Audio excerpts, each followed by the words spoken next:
before we get into your story about alcohol, I'm just wondering if you can define for us what is grey area drinking? The conversation historically around alcohol has been you're an alcoholic or you're not. And when we think about alcoholics, we tend to think about someone who has physical dependency on alcohol. So probably wakes up in the morning with shaking hands, needs to have a drink. Maybe they've lost their job, their home, their relationship, their driving license. They're sitting on a park bench drinking out of a brown paper bag. And I think a lot of films and TV have probably led to that stereotype, right? But up until now, we've kind of gone, well, you're an alcoholic. And if you don't describe yourself as an alcoholic, then what are you? You're a social drinker. The problem is that we can be social drinkers and be drinking a hell of a lot more than what is just a normal social drinker. And so gray area drinking talks about that area between every now and then drinking and physical dependent use on alcohol where you drink every day. So gray area drinking, if we think about a scale of 1 to 10, it's a really easy way of thinking about it. 1 is someone who doesn't drink or has a champagne at a wedding once a year, and that's their alcohol use. And 10 is physical dependency, needs to drink and needs to have medical supervision to detox from alcohol, because withdrawal from alcohol is actually fatal if it's not done properly.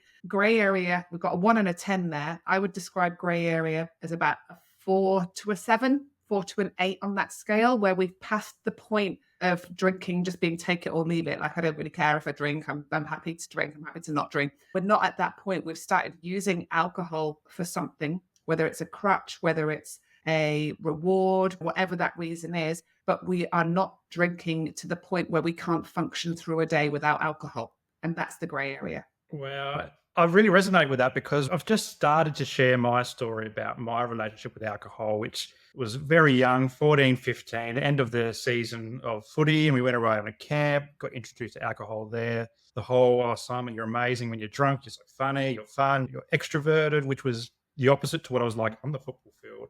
And then over the next 25 years became not only a need to drink to be social, but then also a need to drink to feel normal as well. And so that's within the context of living with obsessive compulsive disorder and social anxiety, where my brain goes at such a rate that alcohol would just slow everything down. Yeah. That's that depressant factor. And for a few years, I've been still hanging on to those. I'm a fun drunk. It's okay. I'm all good. I'm rewarding myself after a busy day at work or whatever. But as I close into my 40s, I started trying to work out, why am I drinking? What's going on? What's the underlying cause for that? But I refused to associate with this term alcoholic or even addict as well. And I really stayed away from the conversation. And I've more recently come to the idea that maybe I just struggle with alcohol and limiting myself to that one drink every now and then. For me, I call it a rule of threes. One means maybe two or three, maybe six. A big night out is God knows how many drinks we're going to have that night.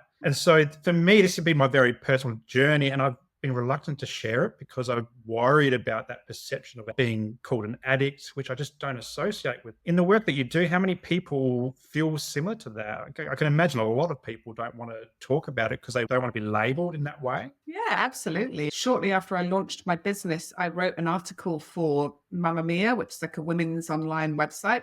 And I talked about gray area drinking. And I talked about the fact that I didn't drink to the point where I called myself an alcoholic, but nor did I drink in a way that was normal or healthy. It was somewhere in the middle. That's the gray area. And so 8,000 women emailed me after reading that article.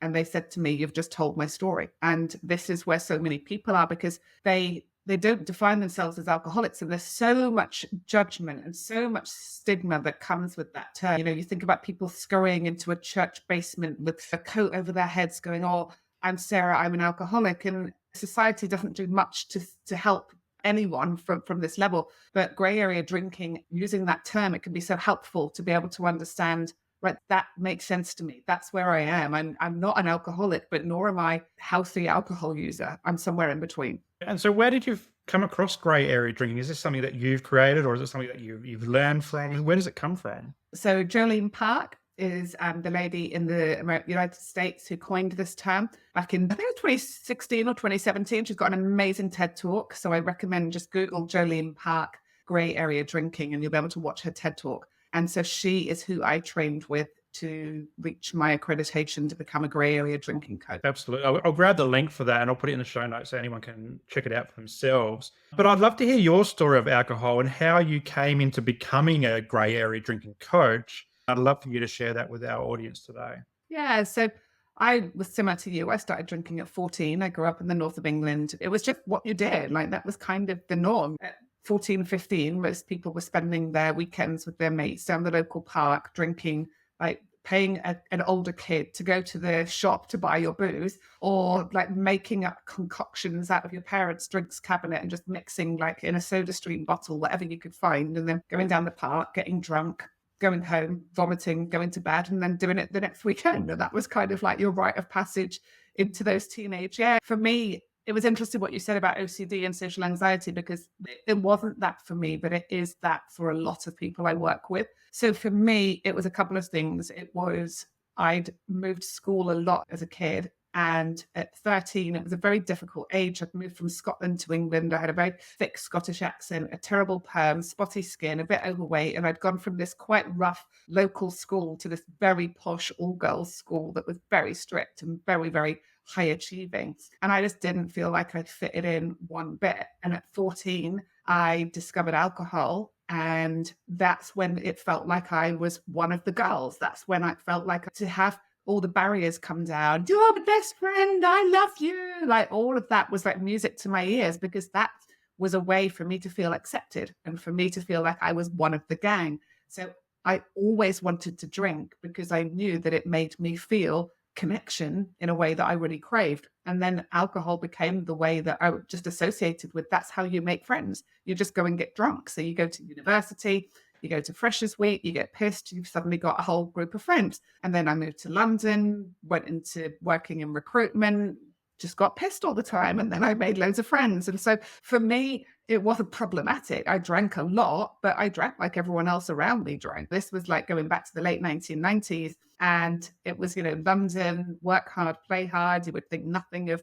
going out partying on a Tuesday night till 3 a.m. and then being on the tube, going back into the city at 7 o'clock the next morning. You'd have a bacon sandwich, you'd have a can of Diet Coke, you'd get through the day, and then you'd do it all again. And look, that's the joy of your 20s, right? For me, after Angus and I had a baby and we moved to Perth, we had another baby very, very quickly. And that was when everything changed for me, when I was suddenly on the other side of the world from my close support network, from my family, from my really close girlfriends. I'd had a very successful career in London, and now I wasn't working. I was at home changing nappies, pureeing vegetables, going to baby round time. I'd lost my whole identity. I was very homesick. I was very lonely. And alcohol switched from being something I did to have fun to being something I did to take away the emotions that I didn't want to feel. And it's bloody good at doing that, right? And so that was why I kept going back, because when I drank, that emptiness inside me temporarily went away. And so we're not stupid. We don't do things unless they work. But the problem with alcohol is it is addictive. It's up there with the top 5 most addictive substances. And we also build tolerance to it. So what starts as 1 or 2 glasses quickly is not just 1 or 2 glasses, and then we need most of the bottle, and then it's the full bottle, and then it's, I'll just open the second one. If I only have 1 glass of the second one, that's okay. And your rules and your justifications just slowly, ever so subtly, start to change. But I had rules, and I didn't drink on Mondays and Tuesdays, and I pretty much was like, as long as I stick to that, I'm not an alcoholic. As long as I stick to that, I don't have a problem. And I was still running half marathons. On the outside, you would not have thought I had a problem. And on the inside, did I think I had a problem with alcohol? No, I had a problem, and alcohol was my solution. And the problem was that I was unfulfilled. I was quite sad. I was quite lonely. I was quite homesick. And even after the kids had grown up and I was making friends and I'd set up my own business, there was still something that just didn't feel right for me. And alcohol just kept being the solution to whatever problem I had in life. And this continued, and I had then a couple of incidents where it really impacted my kids. And I think that was the wake-up call. Was I had a faceplant incident at a birthday party where I'd fallen and landed on my face because I was so pissed I didn't put my hands out to stop to break my fall. And so I face planted onto a concrete driveway, and I cut my lip open, I cut my nose, there was cuts, blood everywhere. And my friend took me home to bed, and I woke up the next morning to my 5-year-old daughter standing there and staring at me. And she said, Mummy, what happened to your face? And just that moment of just going, what are you doing? You're 40. Why are you going out and getting this drunk and having your daughter and having to make up lies? Or Mummy just had a silly fall. And then a couple of weeks later, I was out again at a friend's birthday party, a big drinking session that started at lunchtime and finished at like 3 a.m. And that Sunday, I had to take my son to cricket. He lives for his cricket. And my husband was out fishing, so he wasn't there. And I'd only had about 3 hours sleep. And my son is standing there in his cricket gear waiting for me to drive him. And I knew that I was still over the limit. I knew I couldn't drive him to the thing that he loves doing most in the world because his mum was still pissed on a Sunday morning. And that really hurt me. That really, really hurt me. And so I then made the decision, I know what I'll do. I'll do 21 days off alcohol because they say it takes 21 days to break a habit. I've just got a bad habit. I just need to get on top of this and then I'll be fine. So I did my 21 days and I felt amazing. I just was like, oh my God, like my anxiety has gone. My sleep has improved. I'm waking up feeling positive and happy. And so I kept on going and I got to 100 days.